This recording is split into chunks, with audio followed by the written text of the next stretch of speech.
আপনি ইমেজের উপরে ক্লিক দেওয়ার পরে যে ডিটেলস আসছে, গো টু ডিটেলস পেজ, এখানে ক্লিক দিলেও প্রোডাক্ট এডিট পেজটা চলে আসবে, অথবা আপনি এডিটে ক্লিক দিলে এডিট পেজ চলে আসবে। তো এটা আপনি যদি আলাদা ট্যাবে ওপেন করতে চান তো অবশ্যই এডিটের উপরে ডান বাটন ক্লিক দিয়ে open link in new tab এটা করতে হবে,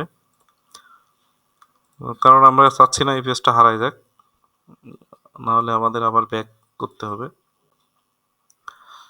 তো প্রোডাক্ট এডিট করার পরে এরকম একটা ইন্টারফেস আসবে, প্রোডাক্টের ডিটেলস কী কী ব্যবহার করা হয়েছে সবগুলো আপনি দেখতে পাবেন।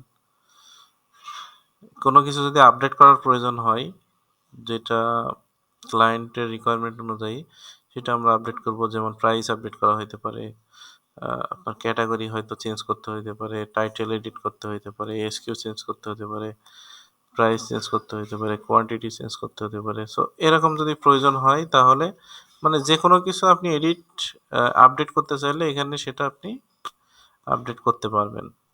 আপডেট করার পরে আপনাকে এটা সেভ দিতে হবে। এখানে সেভ দেওয়ার সময় দুইটা অপশন আছে, অনেকগুলো অপশন আছে। সো প্রথমে আছে সেভ। সেভ মানে এই প্রোডাক্টটা সেভ হবে, এই পেজেই থাকবে। আরেকটা আছে সেভ অ্যান্ড ডুপ্লিকেট, তার মানে সেভ হবে এবং সেম আর একটা প্রোডাক্ট ডুপ্লিকেট হবে, বাট সেই ক্ষেত্রে আপনার এখানে এসকিউটা চেঞ্জ হয়ে যাবে। ঠিক আছে, কারণ একই এসকিউ দিয়ে মেজেন্টোতে লিস্ট হয় না, ডাবল লিস্ট হয় না, ইভেন আপনি অপশনও তৈরি করতে পারবেন না। এরপরে save and close. Save and close option হচ্ছে সেভ হবে, প্রোডাক্টটা সেভ হয়ে ক্লোজ হয়ে যাবে, তার মানে এই পেজে চলে আসবে। সো আমি এখন কিছু আপডেট করছি না, জাস্ট আপনার ব্যাক করছি এখান থেকে, ব্যাক করে এখানে আসলাম। এখন আমরা দেখি যে একটা নতুন প্রোডাক্ট লিস্ট করতে গেলে কোন কোন বিষয়গুলো আসলে মাথায় রাখতে হবে। তো এখানে অ্যাড নিউতে ক্লিক দিব, অ্যাড প্রোডাক্ট। এখানে অনেকগুলো ভার্সন আছে প্রোডাক্টের, আমরা শপিফাই বা ওয়ার্ডপ্রেসে যেমন দেখছি সিম্পল প্রোডাক্ট, ভেরিয়েবল প্রোডাক্ট। শপিফাইতে একটা পেজেই ওইখান থেকে আপনি ভেরিয়েশন অ্যাড করলে ভেরিয়েবল প্রোডাক্ট, না হলে সিম্পল প্রোডাক্ট হয়। ওয়ার্ডপ্রেসেও কিন্তু একটা অ্যাড প্রোডাক্ট করলে ওখানে আপনি সিম্পল প্রোডাক্ট এবং ভেরিয়েবল প্রোডাক্ট এগুলো করতে পারবেন, বা আপনার গ্রুপ প্রোডাক্ট থাকে। কিন্তু মেজেন্টোতে এটা একটু বেশি থাকে। সো সিম্পল প্রোডাক্ট আছে, কনফিগারেবল প্রোডাক্ট আছে, group product, virtual product, bundle product, downloadable product. তো এটা আমরা আসলে ওয়ান বাই ওয়ান আলোচনা করব পরে। এখন আমাদের যেটা ম্যান্ডেটরি সেটা হলো সিম্পল প্রোডাক্ট। তো সিম্পল প্রোডাক্টটা আমরা এখানে ক্লিক দিব। এখানে একটা জিনিস বলে রাখি, আপনি যদি সিম্পল প্রোডাক্ট অ্যাড করেন তো এখান থেকে আপনি কনভার্ট করে বা এখান থেকে আপনার অন্য প্রোডাক্টগুলো ক্রিয়েট করার সুযোগ আছে। যেমন আপনি কনফিগারেবল প্রোডাক্ট করতে পারবেন, অপশনাল প্রোডাক্ট মানে ভেরিয়েবল প্রোডাক্ট করতে পারবেন, এগুলো করা যায় এখান থেকে। তো এখানে দেখেন যে প্রথমে আমরা যখন একটা প্রোডাক্ট নিউ লিস্টিং করার জন্য একটা পেজ ওপেন করছি, এখানে ইনেবল প্রোডাক্ট আছে।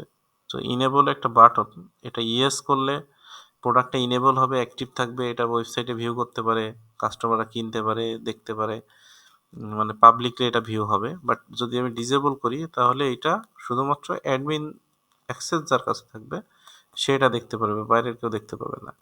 সেকেন্ড হচ্ছে যে অ্যাট্রিবিউট সেট। অ্যাট্রিবিউট সেটটা হলো, আমি অলরেডি আলোচনা করছি আপনাদের সাথে যা প্রিভিয়াস ক্লাসে, যে অ্যাট্রিবিউট সেট হলো একটা প্রোডাক্টের শ্রেণীবিন্যাস করা আর কি, যে এটা কি ক্লথিং প্রোডাক্ট নাকি ফার্নিচার প্রোডাক্ট নাকি অটোমেটিভ প্রোডাক্ট, এটাকে শ্রেণীবিন্যাস করা, বা জুয়েলারি প্রোডাক্ট। তো এক একটা ক্যাটাগরি অনুযায়ী এক একটা প্রোডাক্টের মানে প্রোডাক্ট টাইপ অনুযায়ী প্রোডাক্টের অ্যাট্রিবিউট সেট চেঞ্জ হইতে পারে। আদারওয়াইজ ক্লায়েন্ট যদি বলে যে না সব default product default attribute set use করতে হবে, তাহলে আপনাদেরকে ডিফল্ট অ্যাট্রিবিউট সেটেই কাজ করতে হবে। আমি জাস্ট দেখাই এখানে এই ক্লায়েন্টের কতগুলো অ্যাট্রিবিউট সেট আছে। যেমন ক্লকস আছে, মানে ঘড়ির জন্য আছে, ড্রয়ার্স বা ফার্নিচারের জন্য আছে, গার্ডেনের জন্য আছে, হোম ওয়্যারের জন্য আছে, লাইটিংয়ের জন্য আছে, রাগস আছে, ওয়ালপেপার আছে।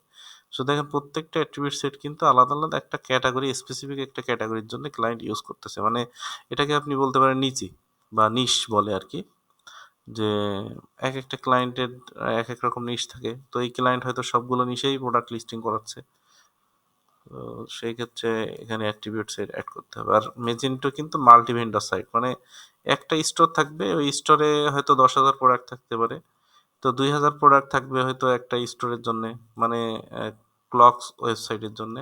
এটা স্টোর ভিউটা আমি একটু দেখাই। যে কোথায়